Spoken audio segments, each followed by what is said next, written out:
Em poucos minutos eu vou te explicar sobre uma coisa que vai realmente te assustar. No mesmo horário em que Sérgio Moro era chamado de ladrão pela esquerda, em uma sessão secreta na CPI do BNDES, Antônio Palocci fez afirmações estarrecedoras. Esqueça o Petrolão. Eu vou te apresentar o maior esquema de corrupção da história humana.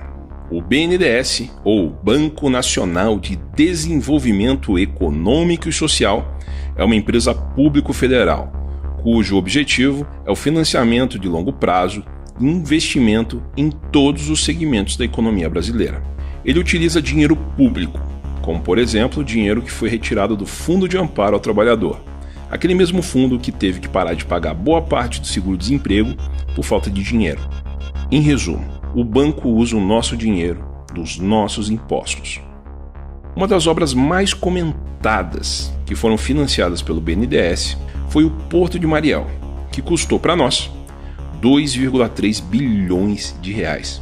Para você ter uma ideia, 1 quilômetro de asfalto no Brasil custa em média 1 milhão de reais. Com esse valor, seria possível asfaltar mais de 2.300 quilômetros de estradas ou construir mais de 8.800 postos de saúde.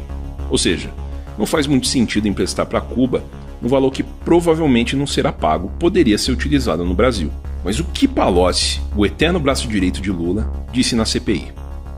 Segundo Palocci, o grande articulador do esquema para roubar o BNDES era Lula, que o total liberado pelo banco em transações duvidosas foi em torno de 500 bilhões de reais, exatamente a metade da quantia que a reforma da Previdência pretende economizar para salvar o país em 10 anos. Palocci afirmou que o ex-presidente tinha como objetivo uma espécie de poder mundial, financiando obras e eleições de nações amigas e ganhando muito com isso.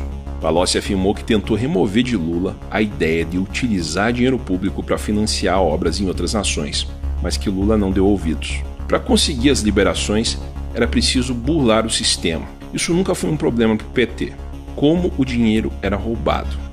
Para você financiar uma obra em um país qualquer, é preciso que aquele país tenha uma nota de pagamento. Ou seja, você atribui uma nota de acordo com a capacidade daquele país pagar ou não o empréstimo. Um país como Angola, por exemplo, seria classificado com uma nota baixa, ele não teria condições de devolver esse dinheiro para o Brasil. Mas Angola teve mais de 14 bilhões de reais em financiamento do BNDES aprovados. A manipulação ocorria nas notas de risco e garantias para pagamento dos empréstimos. O país que não poderia devolver o dinheiro, magicamente se transformava em um bom pagador.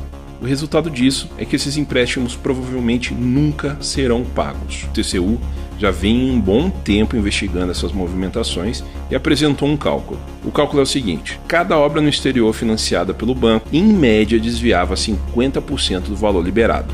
Provavelmente todo o dinheiro desviado foi utilizado para se pagar propina no exterior aos agentes envolvidos e provavelmente ao Partido dos Trabalhadores. Palocci confirmou o uso de contas bancárias no exterior para movimentar o dinheiro da propina. Isso quer dizer que devem haver contas no exterior abarrotadas com dinheiro do BNDES em nome do PT. Vamos a um cálculo rápido.